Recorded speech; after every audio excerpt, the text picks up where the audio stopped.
Good morning. Happy day. Okay, I don't know what day I'm posting this, so again, still the same outfit. We're getting like miles out of this hair, but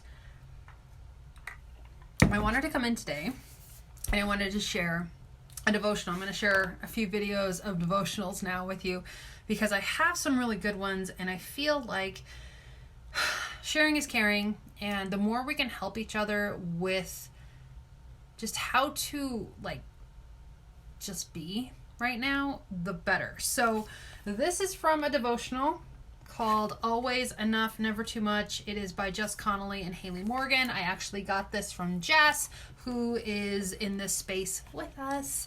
And I have it sitting on my desk, and I like to, what I've noticed with devotionals like this, I like to take them, and I don't necessarily go page by page, but I kind of do what I do with the cards, where I do this thing, and I've been doing this in the morning, and I'm actually going to share a different devotional with you in another video, but I take the book, and I sit down with my eyes closed, and I open it up, and I just flip to a page. I did not do that for this one today, because I feel like this is a topic that we all need to hear, and that is super relevant for where we're at right now, and how we may be feeling. So, especially in this kind of space. And it's not because of the pandemic, just mainly because of this kind of space, possibly because of social media, possibly just different things in our life that we're dealing with. Okay?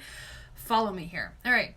This one's topic says, even when you feel small by comparison. And it's actually written by Haley Morgan. So that's one of the authors. This has different devotionals in it that are written by the two women. All right, so the Bible verse to follow along is, am I now seeking the approval of man or of God? Or am I trying to please man? If I were still trying to please man, I would not be a servant of Christ. And that is Galatians 1:10, and it is in the ESV version of the Bible. So I feel like this is such a question, and I know it's backwards, but in case you're visual and you need to read it that way. And I can read the whole thing, but I feel like just the Bible verse itself is so powerful, and it's something that I dealt with myself in the last few months. And I had this weird, hit me in the chest moment of oh, you've been doing a lot of things because you thought that made you better in front of people. And it was so much less about my relationship with God and my relationship with, I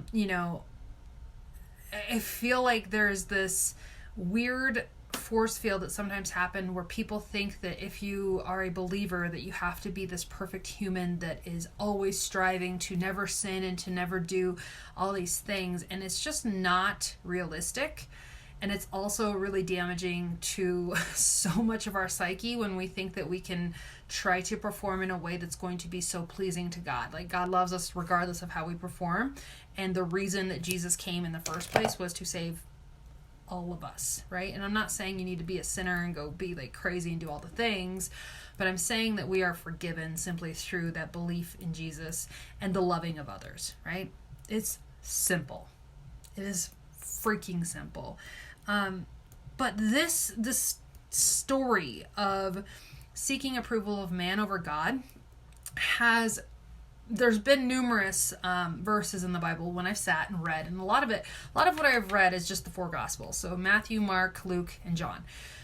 I have not gone deep into much else, but I will say that so much happens in those four books that it's so good. If you can get anywhere in the Bible, get there.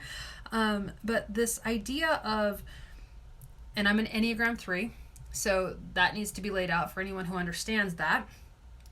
It means that I have a underlying issue with worthiness being placed on my achievements.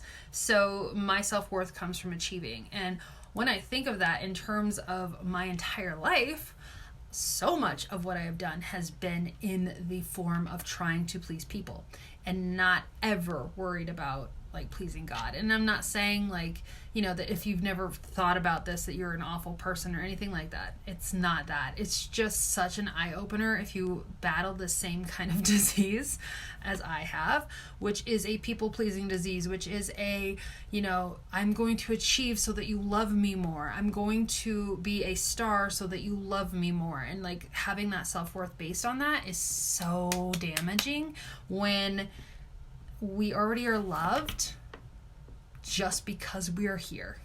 Like, if nothing else can be given to you in freedom, understand that that is like the gift above all gifts. And we are really, really powerfully made, and we don't have to ever have the approval of a human. Ever. Okay?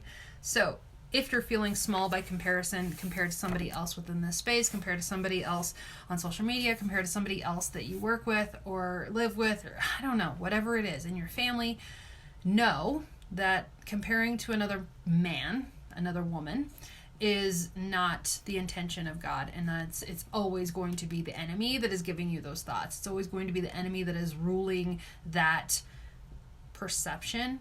And sometimes, I've said this before, but sometimes I heard it from Pastor John Gray, sometimes our inner me is the enemy. Sometimes that voice that we hear from ourselves is our biggest enemy. So if you're struggling with that, I truly, truly urge you to lean into, and you know, you can Google it.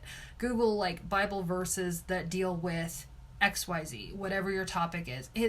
They are there, you guys. So many people have shared resources and like, you know, made all kinds of information about specific things. And it doesn't mean you need to read all of that information. It means you take the information of like, oh, they said this specific verse is going to help me, go read it.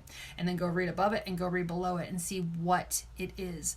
And, you know, if it's in any of the Gospels, it's going to be good. So just know that we're always enough, always enough. And we are made specifically that way because we are from God. All right?